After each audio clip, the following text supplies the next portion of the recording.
모세는 세 시기가 있다 그랬습니다. 요 세 시기는 40, 40, 40인데 이건 사도행전에서 스데반이 설교한 내용에 이제 기초한 겁니다. 그래서 스데반은 설교하면 이렇게 말해요. 23절에 7장 23절 나이 40이 되매 그 형제 이스라엘 백성 돌아볼 생각이 나요. 그리고 이제 30절에 보면 40년이 차매 이제 요거는 광야로 가서 이제 미디안 장인 집에 있었고 40년이 차매 천사가 시내산 광야에서 가시떨기 불꽃 가운데 그에게 보이거든요. 오늘 본문이고요. 30절에 보면 이 사람이 백성을 인도하여 나오게 하고 애국과 홍해와 광야에서 40년간 그래서 모세가 몇 세를 살았는가? 120년을 살았고 40, 40, 40 그건 어디서 왔습니까? 사도행전 7장에서 왔습니다. 출애굽기에는 없습니다. 이게 광야 40년만 있는 거지 모세가 80세에 부름받았다. 아브라함은 75세 이건 있지만 이거는 스데반의 사도행전 설교에서 이제 우리가 하는 내용입니다. 자 그래서 이제 모세는 원래 장성하여서 형제를 돌아보다가 이스라엘 사람들이 자기를 인정하지 않고 오히려 귀찮아하니까 또 자기가 애굽 사람을 쳐죽은 것이 바로가 돼서 바로가 자기를 죽이려 해서 이제 미디안 광야로 피신하게 되고 거기에서 이제 가정을 이루게 되고 그 가정을 이루는 그것은 뭐냐면 모세는 다 이제 잊게 된다는 겁니다. 아주 행복했다는 겁니다. 더 이상 이제는 자기 민족을 생각 안 해도 되는 겁니다. 예를 들면 이민 갔습니다. 이민 가가지고 성공한 겁니다. 그러고 나서는요 그 이민 간 그 나라에서 뿌리 내리면서 주류가 되기 위해서 열심히 노력하는 그래서 한국은 다 잊은 겁니다. 그리고 한국 생각도 하기 싫겠죠. 어떤 이민 간 분들은 한국 생각도 하기 싫어합니다. 워낙 거기서 뭐 어려움이 많았기 때문에 한국 잘 되는 것도 싫고 뭐 다 그런 겁니다. 그래서 모세도 그렇습니다. 그래서 내가 이방에서 객이 되었다는 말은 이거는 지금부터 객이다 사위로 사니까 그 뜻이 아닙니다. 나는 이제 더 이상 객이 아니다. 이게 과거형이라 그랬습니다. 그래서 게르솜이라고 아들의 이름을 짓는데 그거는 이방에서 객이 되었지만 지금은 나는 가정을 얻었다. 그래서 모세를 이제 다 잊어버리고 편안하게 자기 장인을 위해서 자기 가정을 이끌기 위해서 열심히 살고 있는 거예요. 그런데 하나님을 잊지 않고 계십니다. 그래서 하나님께서는 그들의 기도를 계속 듣고 계시고 아브라함에 하신 약속을 하나님은 의무로 느끼시고 그래서 이제 어떻게 합니까? 40년 지난 다음에 모세를 이제 부르십니다. 그게 오늘 본문입니다. 자, 하나님은 누구를 부르실까요? 열심히 일하는 자를 부르시고 우리 하나님 게으른 자는 안 부르십니다. 늘 불평만 하고 있고 늘 남탓만 하고 있고 이런 사람 하나님 안 부르십니다. 그래서 모세가 그 장인 미디안 전사는 이도의 양물을 치더니 그 무리를 광야 서편으로 인도하여 하나님의 산 호렙 그리고 신의 산입니다. 그까지 이르게 됩니다. 이 말은 뭐죠? 모세는 신뢰를 받고 있다는 거예요. 모세의 장인은 모세가 어디 가도 양을 치도 그 양을 잘 칠 거라는 것을 믿었기 때문에 모세는 자기 마음대로 양을 끌고 다닐 수가 있습니다. 그래서 어디까지 왔냐면 하나님의 산 호렙까지 왔습니다. 의심하면요 절대 못 보내겠죠. 그까지. 그만큼 모세는 신뢰를 받고 있는 겁니다. 신뢰를 받아야지 하나님께도 신뢰를 받는 겁니다. 먼저 이것부터 해야 됩니다. 작은 일에 충성해야 하나님 어떻게 됩니까? 큰 걸 받깁니다. 모두가 다 그렇습니다. 우리 사무엘이 하나님 앞에 부름을 받는데요. 이때 사무엘은 놀지 않았습니다. 여호와의 언약궤 옆에 누워있을 때 부름 받습니다. 다윗이 기름 부음 받잖아요. 이때 다윗은 뭐하고 있었습니까? 양치고 있었습니다. 형들은 다 사무엘이 왔다고 갔거든요. 그럼에도 다윗은 부르지도 않았습니다. 근데도 다윗은 뭐하고 있었다고요? 열심히 양치고 있었다고요. 베드로는 뭐하고 있었나요? 열심히 고기 잡고 잡은 게 없어서 참 내일은 어떻게 해야 되나 고민하면서 그물을 깃고 있고 마태는요 주님께서 일어나 나를 따르라 그래서 다 버리고 이 말은 뭡니까? 많이 얻었다는 걸 이야기하는 겁니다. 부지런하게 일해서 그래서 주님이 부르실 때 그걸 다 버리는 희생이 있다는 말은 뭡니까? 자기가 많이 성실을 모았다는 걸 이야기합니다. 그래서 모세도 지금 낮잠 자고 있는데 하나님 부른 게 아니죠. 불평만 하고 있고 자기도 과거 40년 내가 누린 게 얼마나 많은데 이것 갖고 계속 과거 떠올리면서 과거 시절을 내가 좋았다 이럴 때 부름받은 게 아닙니다. 지금 주어진 일을 열심히 해서 미디안 장인으로부터 신뢰를 받고 그래서 미디안 장인의 모든 양을 들고 어디든지 가도 장인은 걱정하지 않고 의심하지 않는 열심히 일하는 가운데 부름을 받습니다. 분명한 징조 가운데 부름 받습니다. 여호와의 사자가 떨기 불꽃 가운데 그에게 나타납니다. 그가 보니 떨기나무에 불이 붙었으나 사라지지 않습니다. 이 말은 뭐죠? 계속 붙어 있는 겁니다. 이걸 이제 학자들은 말하기를 이게 모세라고 봅니다. 하나님께서 우리 안에 오시면 우리를 소멸시키지 않고 우리의 좋은 것들을 계속 활용하시면서 꺼지지 않는다. 하나님의 은혜도 꺼지지 않고 하나님의 능력도 꺼지지 않고 쇠하지 않고 사라지지 않고. 그래서 모세가 이걸 보고 호기심이 생기고 너무 놀랐습니다. 보라, 이 광경을 보리라. 떨기나무가 어찌하여 타지 아니하는 것 동시에. 그래서 하나님은 분명한 징조 가운데 사무엘은 3번 사무엘아 부르죠. 베드로는 그물이 찢어지고 그때 예수님께서 나를 따르라. 이때 베드로가 두렵도다. 나는 죄인입니다. 자, 이런 징조가 무엇을 뜻하는가 하면 거룩한 생각, 경외심을 일깨우는.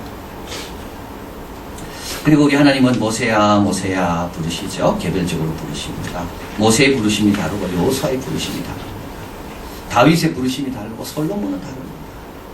베드로는 이방 유대인에게로, 사도 바울은 헬라 이방인에게로 다 부르심이 다릅니다. 어떤 사람은 씨를 뿌려라. 열매를 못 거두죠. 이 사람은 계속 씨만 뿌리는 거예요. 어떤 사람은 열매 거두는 겁니다. 다 다른 겁니다. 그리고 이제 5절입니다. 같이 한번 읽어봅니다. 하나님이 가라사대 이리로 가까이 하지 말라. 너희 선 것은 거룩한 땅이니 내 발에서 신을 벗어라. 자, 이게 아주 중요합니다. 자, 그래서 이제 모세는 호기심으로 인하여 갔습니다. 특별한 걸 본 겁니다. 그때 하나님의 음성이 들리죠. 신을 벗어라.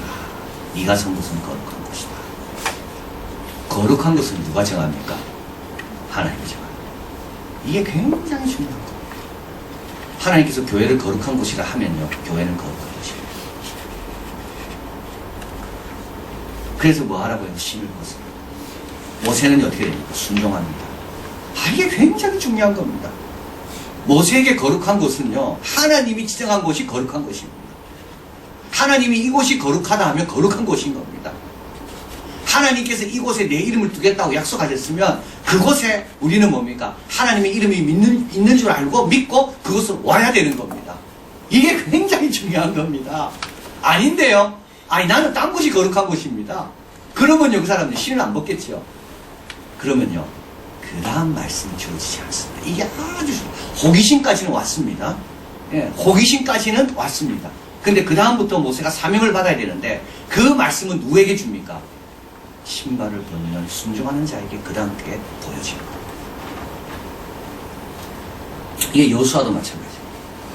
여호수아 군대 장관이 여호수아에게 이릅니다. 내 발에 신을 벗어라. 내 선 곳은 거룩한 곳이니 여호수아가 그대로 행합니다. 그리고 어떻게 되죠? 여리고성을 향해 진전할 앞으로 나가기 시작합니다. 그래서 믿음의 진보가 있으려면 어떻게 됩니까? 하나님이 거룩하다면 거룩한 줄 알고 믿고 순종하면 그 다음 단계로 올라가는 겁니다. 그래서 만약에 모세가 여기에서 딱 걸려도 호기심까지는 누구나 할 수 있는 겁니다. 호기심 따라 오는 거 누구나 할 수 있습니다. 이거는 이 자기 의지와 상관없습니다. 이거는 자연스럽게 되는 겁니다. 하나님은 이것 갖고 시험 안 합니다. 하나님은 뭐로 시험하시나요? 신발을 벗어나는 것이요. 근데 그 기준은요, 내가 기준이 아닙니다. 하나님이 이곳은 거룩한 곳이다. 이곳에서 잠잠하라. 잠잠하라. 이곳에서 배우라. 배우. 그런 사람은요, 그 다음 게 보여지게 됩니다. 자, 그래서 이제 7절에 보면 여호와께서 가라사대 내가 애굽에 있는 내 백성의 고통을 정령히 보고 그들이 그 간역자로 인하여 부르짖음을 듣고 그걸 알고 하나님께서 지금 어떤 마음이 말씀하는 거죠. 그리고 이제 너를 보낸다. 그리고 12절에 하나님이 가라사대 내가 정령 너와 함께 있으리라. 그래서 하나님께서 모세를 부르실 때 하나님의 뜻을 위해 부르시고 모세와 상관없습니다. 모세는 다 잊었습니다. 모세는 지금 미디안 자기 양 치는 거 그거 관심 많고 어떻게 내 아이들 잘 키울까 예, 그거에 모세는 관심이 있습니다. 근데 하나님은요 하나님의 관심 쪽으로 모세를 부르십니다. 그리고 하나님께서 책임지신다고 부릅니다. 하나님께서 가라사대 내가 정녕 너와 함께 있으리라. 모세가 뭐라 말하죠? 또 이르시되 나는 내 조상의 하나님 아브라함의 하나님 이삭의 하나님 야곱의 하나님. 모세가 하나님 뵙기를 두려워하여 얼굴을 가리고. 왜 두려워했을까요? 모세는요 자기 조상의 하나님, 요 조상은 자기 부모의 하나님. 모세는 알았지만 잊고 지내고. 이게 우리의 삶입니다. 우리는 하나님이 살아계신 거 알면서도 잊어버리고 내 계획, 내 뜻대로 살고 있었습니다. 근데 하나님이 딱 찾아와가지고 내가 그때 너에게 축복하면 네가 나한테 약속한 내가 그 하나님이 내 하나님 이렇게 이야기하는 겁니다. 그때 참 은혜 받을 때 내가 하나님을 이렇게 살겠습니다 해놓고 우리는 다 잊어버리고 양을 쫓아 막 살고 있었는데 하나님이 나타나서 내가 그때 그 하나님이다. 그러니까 모세가요 얼마나 두렵겠어요. 하나님 앞에 그렇게 헌신하고 그런 축복을 받고도 내가 지금 딴 삶을 살고 있는데 하나님은 뭡니까? 그때 하나님이 나에게 나타나서 말씀하십니다. 아브라함과 이삭과 야곱 모세가 두려워합니다. 자, 그리고 모세가 하나님께 구하되 내가 누구간데 바로에게 가면 이스라엘 자손을 애굽에서 인도하여 내니까 이제 오늘 불렀던 찬송 그대로입니다. 배를 돌리고 싶습니다. 왜냐하면 바로 보통 사람 그리고 이스라엘 백성은 더 보통 사람 아닙니다. 생각만 해도 끔찍합니다. 하나 고집이 세고 그래서 이스라엘 히브리 여인은 애굽 여인과 다 다르다 그랬거든요. 믿음에서 다르지만 모세 말 안 듣는 데서도 다릅니다.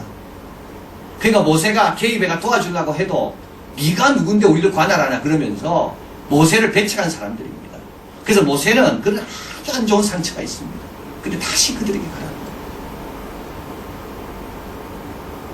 모세가 하나님께 내가 누구간데 바로 이거는 이제 자기가 부족하다는 거죠. 내가 누구간데 내가 뭐하러 이스라엘에 가야 됩니까? 그런 완고한 백성들에게 내가 그들을 어떻게 내가 감동을 시켜서 하나님 원하시는 인도를 할 수가 있겠습니까? 모세가 이제 이렇게 반응합니다. 역사는 반복됩니다. 사상 6장에 가보면 이스라엘이 미디안을 인하여 미약함이 심한지라 이스라엘 자손이 누구한테 부르짖습니까? 이게 중요하다고 늘 강조하죠. 기드온에게 부르짖지 않습니다. 미디안에게 부르짖습니다. 이게 지금 계속 반복되는 겁니다. 북한에 있는 우리 형제 자매들이 왜 통일을 안 주냐고 하나님께 부르짖습니다. 우리한테 부르짖는 게 아닙니다. 그럼 하나님은 누구를 통하여 응답하실까요? 우리를 통하여 응답하십니다. 내 일이 아닙니다. 그거는.